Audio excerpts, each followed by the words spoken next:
And we are back with citizen journalist Ashton Forbes discussing missing Malaysian Airlines Flight 370. So the likely location of the plane, it was sort of teleported in a sense to Diego Garcia. How do you keep? I mean, assuming some of the passengers are alive, how do you keep something like that quiet? Yeah, great question, Richard. So I think this kind of was the conspiracy angle, which is what I think is the largest verifiable conspiracy of all time. A lot of people out there listening are probably going, well, what about this debris? I thought we found some debris. So let me first just go ahead and destroy the official narrative. This plane did not crash into the South Indian Ocean. We know that because there was no debris field. You can't not have a debris field from a 777 crash into the ocean. There's no possible way where this just slowly hit the water, then sank into the depths. There's going to be a debris field everywhere, bodies, luggage, parts of the plane. We're going to see it from space the next day. It was the most expensive search in history. The official search did not find one piece of the plane, not one.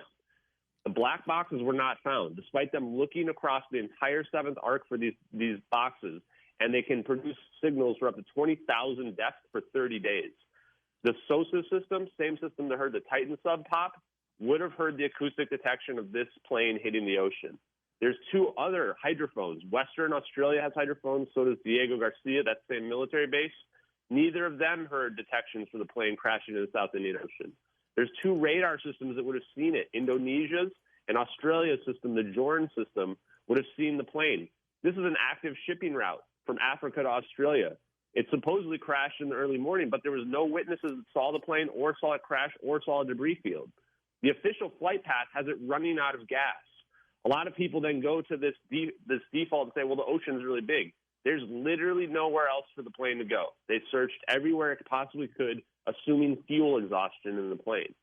They searched, the official narrative says that this plane crashed at a 90-degree angle initially, which is impossible for a plane. And again, if you're doing a swan dive from a 777, it's not going to just go right through the water. It's going to explode, pieces everywhere. They later changed this to a 14-degree angle. The ocean Wait a second. is not like the Hudson River. Oh, go ahead. Okay, let me just jump in here. Wasn't there some debris found on a beach in Madagascar by some? Yeah. He was an American lawyer, I think, Blaine Gibson. Yeah, I was going to get right to that, but I want to do a couple more things before we get to that part. But so they changed the narrative, said this plane was coming at an angle. It's not like landing in the Hudson River. This plane's going to rip apart. There are 4 redundant ELT beacons on this plane that are activated on crash. None of them did. 19 families of the victims signed a statement saying they could call the victims' phones for up to 4 days. So there's a lot of evidence for why this plane didn't crash. Now, some debris was found, not by the official search, on Madagascar, Reunion Island. This debris, some of it actually has burn marks on it. And the burn mark pieces actually have a honeycomb pattern consistent with Boeing Airlines. Only 3 pieces have been confirmed to be parts of the plane. Only 1 was matched with a serial number, this flaperon that we often talk about. What the media doesn't mention is that it was not a unique serial number. It's just a part number. There's actually supposed to be a unique serial plate. You can Google this. It was missing, despite the fact that it was presumably bolted on to the flaperon. Jeff Wise in the documentary, I think, mentions, or at least he's got some blog posts, mentioned how he thinks this debris was planted ineptly. Now, the theory that we've proposed here from my organization says that we can bring this debris back in. If there was a fire, the tiny amounts of debris, which you go look up the CNN article about the total amounts of debris, it's less than 1% of the plane. It's almost nothing. So they did not find a plane. They did not find enough debris for a plane. And there was a equivalent plane purchased by GA Telesis, a 9M-MRK, scrapped in October of 2013. Just 6 months before this. That's an exact replica of MH370, also purchased from Malaysian Airlines. GA Telesis has close ties to the government and intelligence. So this debris could be from MH370, especially because we're talking about a teleportation event where this plane went from one location to another location. Or it potentially there's a lot of doubt as to whether it ever even was. Okay, so that brings us back to the passengers. 239, including the crew. Assuming some survived, or most, or God willing, all, they go back to their families, presumably. How do you keep something like this quiet? I'm not sure they went back to their families. A lot of the families have been silenced. They have been forced into settlements. From what I've been told, I've talked to pretty much all the official investigators. I think the one I respect the most is Florence Echengi. I want to give her a shout out. I feel like the narratives into what she believes have been distorted by the media. And she's done probably the most in-depth investigation from a kind of looking at it from a criminal investigation the same way that I do. A lot of them have moved on. If you are going to silence them, then you are paying them off with a settlement, and then they have like a non-disclosure agreement. They can't talk about the case ever again. They did not get much money. If you go look up these families, they only got probably roughly 80, 90,000 each total. And except for potentially some of the Australian ones who got a little bit more for having these cases tried in Australia. So you might argue that if people did survive, like the American passenger, perhaps they got put into witness protection, given a new identity, told they'll never be able to go talk to the people they knew once again. But a lot of this is speculative, and there's really not a lot of way we can know. Unless we have 2 other videos to show where they appeared, how many people could have survived this. Again, it's not looking great for a lot of these passengers. The vast majority, I think, not the vast majority, but about 150 of the 239 aboard were from China. I guess you could argue if they go back to communist China, that's given their system, it might be a little easier to keep them quiet. Yeah, I think that part would be really easy. China, Malaysia. Obama went and visited Malaysia for the first time any president visited in over 50 years in April of 2014. Spent a couple of days there, somewhat unprecedented. So you could argue that they were establishing the cover-up. One interesting fact from the Malaysian Minister of Defense, who, if you watch the interviews with the Malaysian Minister of Defense, some of the sketchiest interviews I've ever seen in my life, he argues that the plane was unidentified, but then he goes ahead and admits that they knew it was a civilian airliner and they knew it wasn't hostile. But if one of the most likely scenarios is a hijacking, then no way you can know it's not hostile unless you have communication with the plane. So we've suspected that this has been a cover-up from the beginning. There's been a lot of questions of why did they not send jets up? He gets asked this in an interview from an Australian reporter.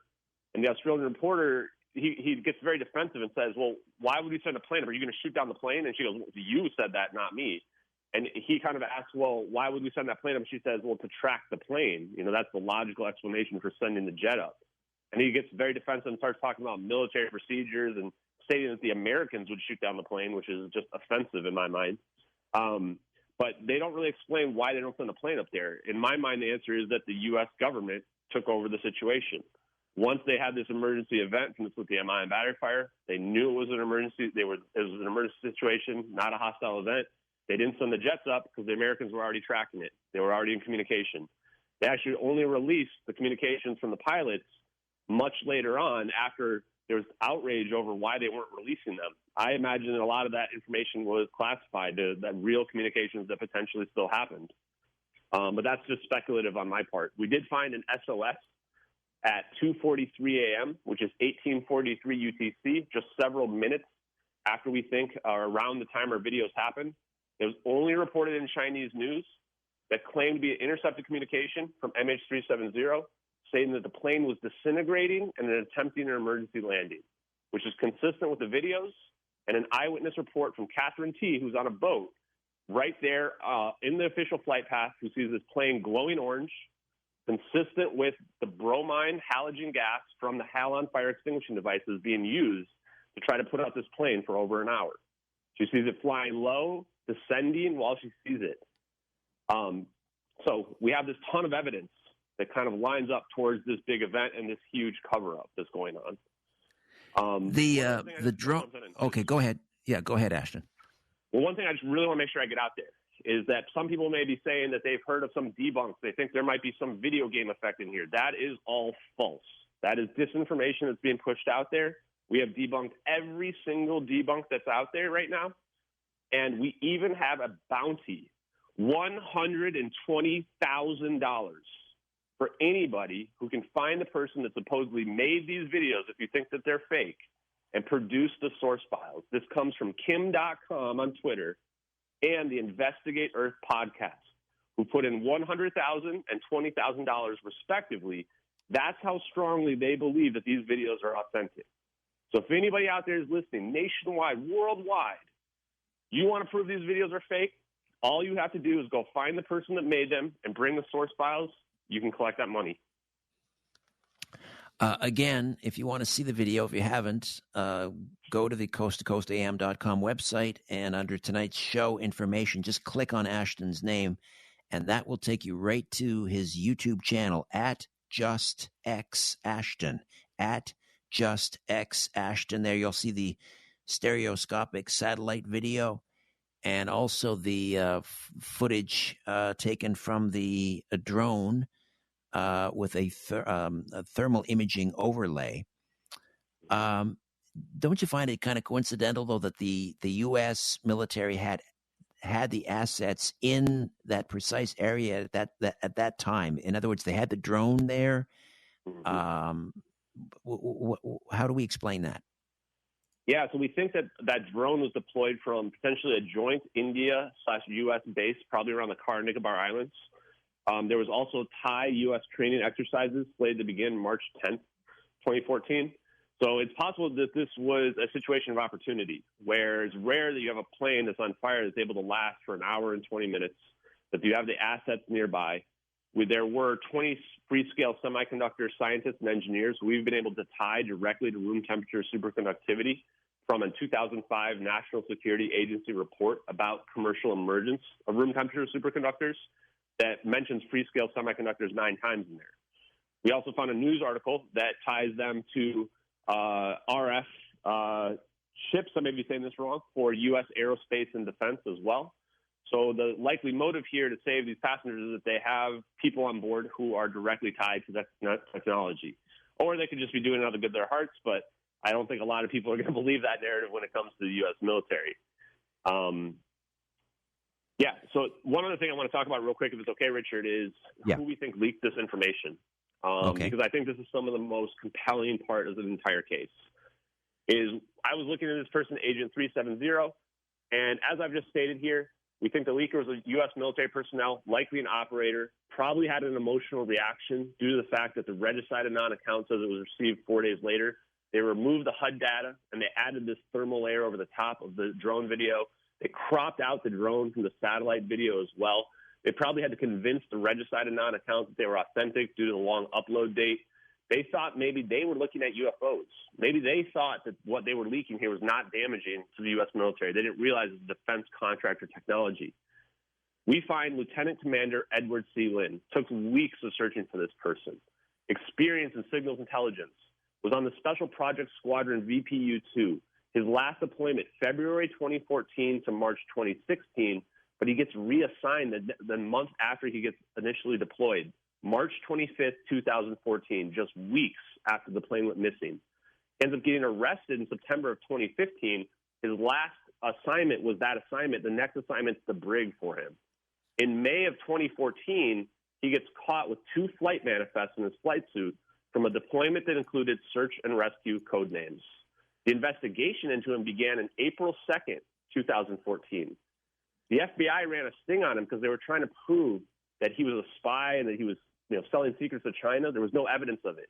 The charges against him initially of espionage would have resulted in life in prison.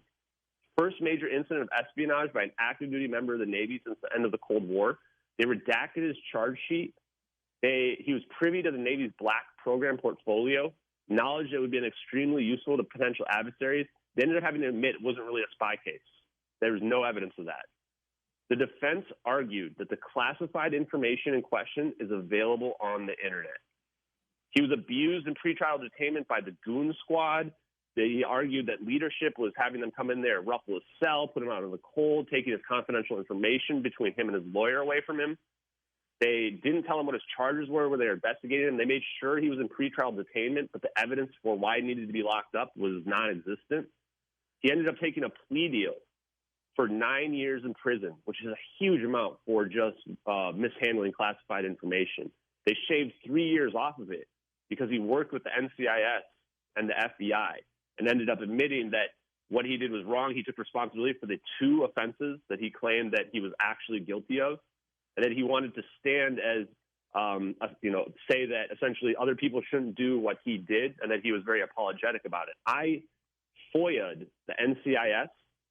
Their head of legal responded back in less than a week. They rejected my FOIA in total. They wouldn't give me anything about the case under an Obama-era executive order that is, quote, to be kept secret in the interest of national defense or foreign policy, which is unusual to me because they said it wasn't a spy case. So this evidence to me links this guy directly to MH370, potentially directly to these videos. In my mind, he's a hero. He's my hero. I would do anything for this guy. And the President of the United States needs to give him a pardon so that he can come out and tell the truth about these videos. Are you able to, have you spoken with his lawyer? Have you reached out to his lawyer? Great question. I have. I did reach out to the lawyer. I thought that was the best way to go about doing this. I found a lawyer from the news articles. I talked to a clerk. They called me back on a Sunday. I gave them all the information. They started following me on Twitter. And I'd never heard back from the lawyer. But instead, I got an email. And the email was about the implications of the new whistleblower law that was coming through for UFOs, the UAPs, and what it meant for people that were charged with court-martials. Ashton, I got to jump in here again. I apologize. We're going to roll into the bottom of the hour, and then we'll come back, take some calls. Ashton Forbes, citizen journalist, missing flight MH370. Sugarman Rodriguez taking us into the break right here on Coast to Coast AM. Welcome back. We're talking about the disappearance of Malaysian Flight 370 back in March of 2014. Just vanished from radar. And if you go to coasttocoastam.com, go to tonight's show information, click on our guest Ashton Forbes' name. That'll take you to his YouTube channel, and that is at Just Axe Ashton. Just Axe Ashton. And you can see these videos for yourself. A stereoscopic satellite video of the what appears to be a Boeing 777 in distress, smoke trails coming out of it. Then it's suddenly surrounded by 3 orbs, spheres, and then whoosh, a flash, and it disappears. You can also see the drone footage with a thermal imaging overlay. And Ashton Forbes, journalist, citizen journalist, is with us. How do they deploy this technology that teleported this plane, perhaps to Diego Garcia? I mean, these orbs that seemingly come out of nowhere to surround the plane. Do you have a handle on where they're coming from? Yeah, you've got great questions tonight, Richard. Those are something that I've been talking to people, talking to newfound sources. I'm in a position now where I never thought I'd be in a million years. My best guess was I thought that one of them seems to be coming from the water, so maybe it was coming from a submarine. What people have told me is they could be coming from different locations. They could be getting deployed from satellites in space. They could be getting deployed from a plane. They could be getting deployed from underwater as well, because when they create this field around them, they're separating themselves from space-time. This allows them to traverse through water or air or even space, essentially freely without any type of friction or resistance. So we can't really know for sure because we don't have that information in the videos, but they could be getting deployed from different locations. And what do you think? Was this simply an opportunity for them to test this equipment, or is there now perhaps evidence that this technology has been utilized elsewhere? Does this begin, in other words, to explain some other strange disappearances? Yeah, what I can say is that I've never seen anything to this level in terms of this level of detail of videos ever in my life. I only got interested a few years ago. There's been a lot of similar things that people have brought up, going back to the Philadelphia experiment, Foo Fighters in World War II, other plane situations where they've seen orbs. There's actually a lot of videos out there where there's 3 orbs in a similar triangle pattern like this near airplanes, but never one where I think a plane just straight up disappeared. So that part at least is somewhat new. And I have to say that, I'd say you can tell me that I'm an expert on these videos and in this case, but I'm not really an expert on anything else outside of that. What I will say to the people out there who want answers is that if these videos can get proven authentic, and again, we've got a $120,000 bounty for anyone to find somebody who theoretically hoaxed or faked these videos, which I don't think is ever going to happen. I think we found the real leaker. But if we can authenticate these, then I think it will give credit to a lot of people's sightings that have been dismissed over the years, people that want answers, that people will then start to look into those things. So I hope that these videos actually give those people hope and that for a better world and for more information to come out. All right, let's go to the phones. Brent is in Los Angeles. Good morning, Brent. Welcome to Coast to Coast. Good morning, Richard. You there? Yes, go ahead. Speak up. Okay. Thank you. Sorry. I'll see how long I can stay on before I get dropped. Ashton, how you doing? Yeah, I think there's some interesting. Actually, it's Brandon, by the way. Sorry. Okay. No Thank you, problem. Brandon. And Brandon in Texas is brilliant. Ashton, did you ever see any of the footage of CNN when this originally happened that day? Yeah. We look back at a lot of the footage. The footage of CNN that a lot of people talk about is the Don Lemon piece, which was from March 20th, where he actually just asked the panel, is it possible? He says, a lot of people are talking about black holes. Could a black hole have sucked away the plane?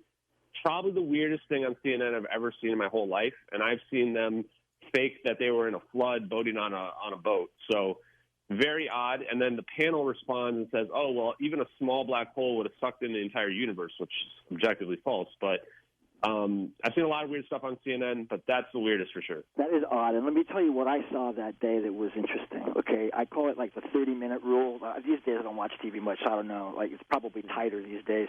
But for a while in the past, there would be things that would be in stories that would be within the first 30 minutes, and then you'd never see it again.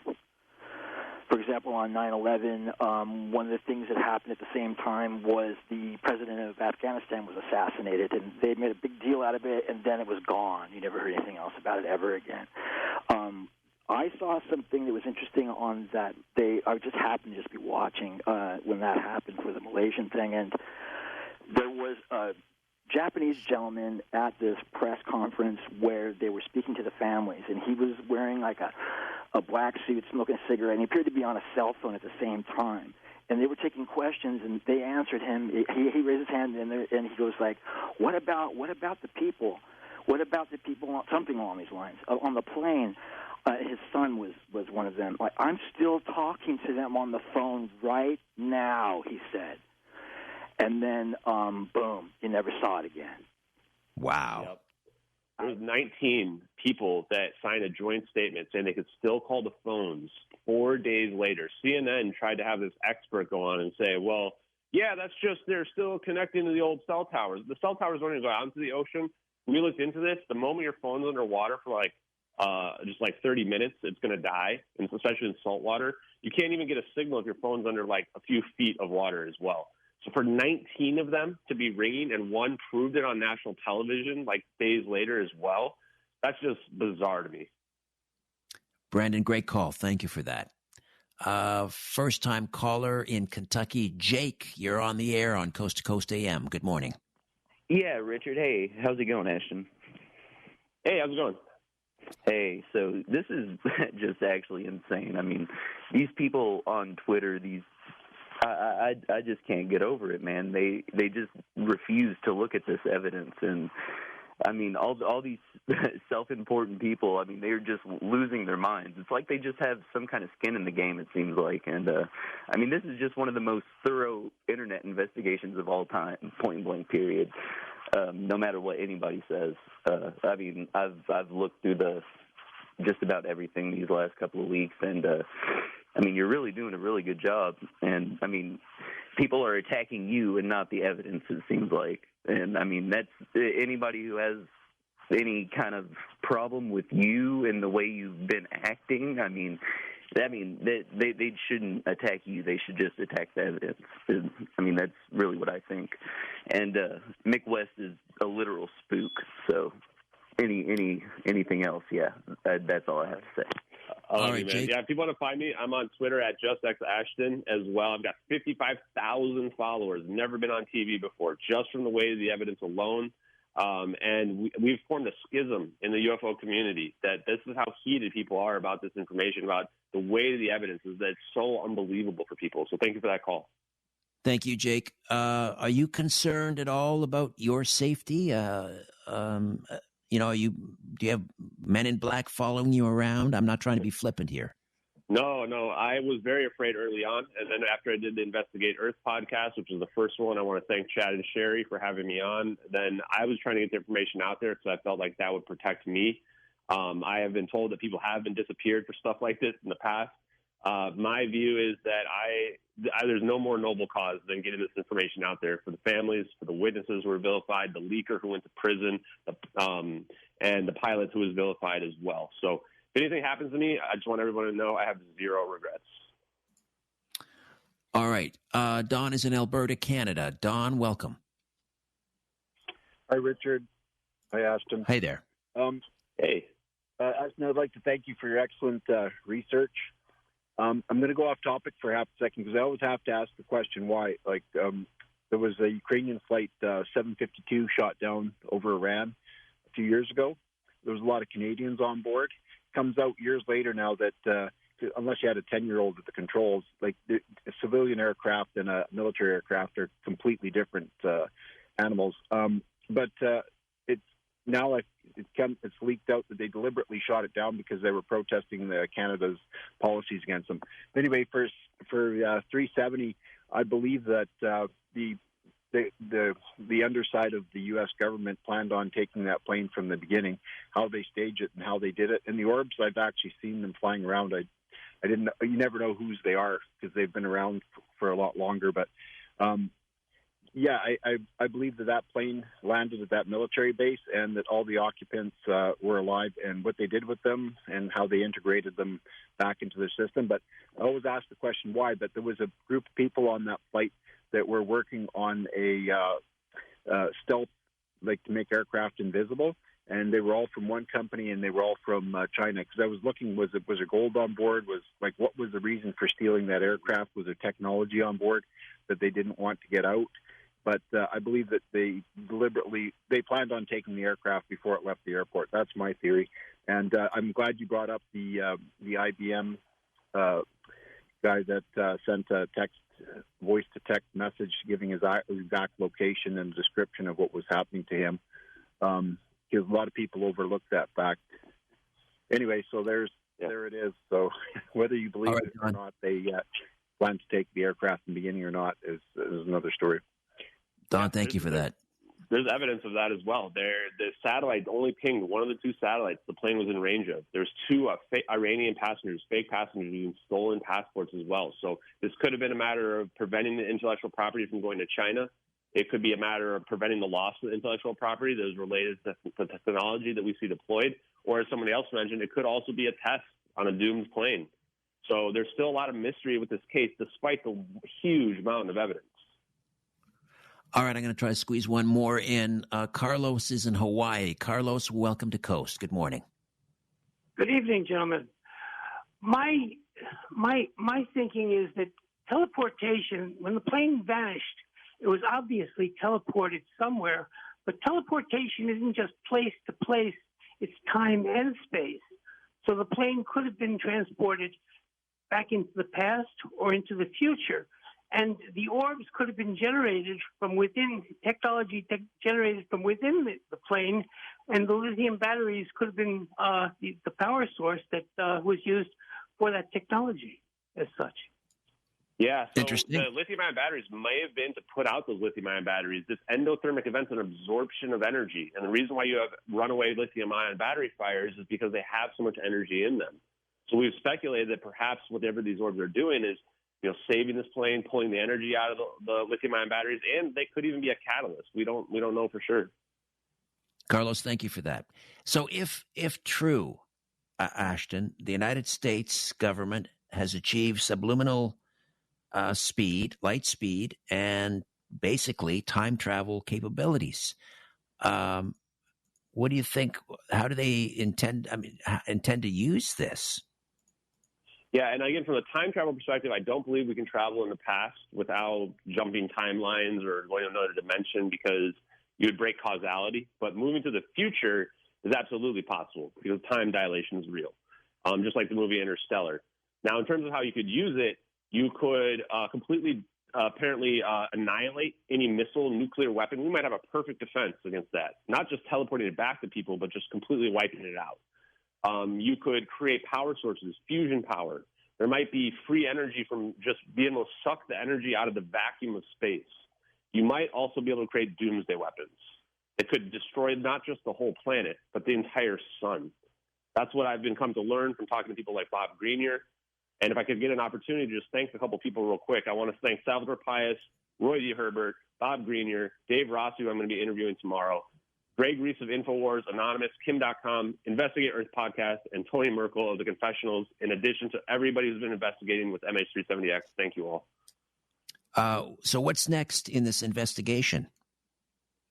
What's next is we make this self-apparent. We need to get this information in front of as many people as possible. The U.S. government most likely will never admit to this being real. The only way is that we have to show with the weight of the evidence that the official narrative is a lie. If you put me in front of people like Joe Rogan, the whole world is going to know the truth. That is a promise. I am ready. That would be interesting. Joe Rogan, yeah. That would be great to see you on with Joe Rogan. Yeah, or anybody with a big platform, honestly, is the reality of it. And I'm going on small platforms, too. I believe in alternative media.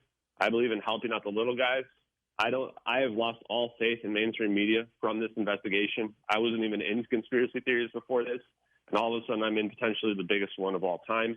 And people are covering this up. I think the media is completely controlled by the government, and they also will not reach out. So it's all just very suspicious and very unusual to me. Well, you're on a very large platform right now. There are millions of people listening. You never know who's listening on any given night. There may be, who knows, theoretical physicists out there that want to lend a hand to this investigation. What's the best way to contact you? Yeah, so probably the easiest way is using my MH370X at proton.me email. Alternatively, finding me on Twitter is probably the most active way to do so. If I follow you back, you can DM me, and we can work it out. That's usually how I get in touch with podcasters. After I vet people, I'll give them my personal cell phone number, and we can work that out. Anybody out there who's large, I want to convince the world. I want to convince the skeptics. So reach out to me, guys, and we will unveil the largest verifiable conspiracy of all time, the real story of MH370. And again, if people go to the coasttocoastam.com website, go to tonight's show info, click on Ashton's name, and that'll take you right to his YouTube channel, which is at Just Axe Ashton. That's also his Twitter handle, at Just Axe Ashton. And there you can see this remarkable video footage for yourself and make your own determination. Ashton, thank you so much for this. Absolutely. I'm gobsmacked, and I'm sure many of our listeners are as well. Thank you. Thanks, Richard. Appreciate the time. Ashton Forbes. All right. For George Norrie, George Knapp, Lisa Lyon, Stephanie Smith, Tom Danheiser, Michael Cozio, Donna Walker, Don Galanti, Chris Burrows, and Sean Ladisor, I'm Richard Serrett. Thank you for your ears and your voices, your beautiful voices. Until next time, so long for now.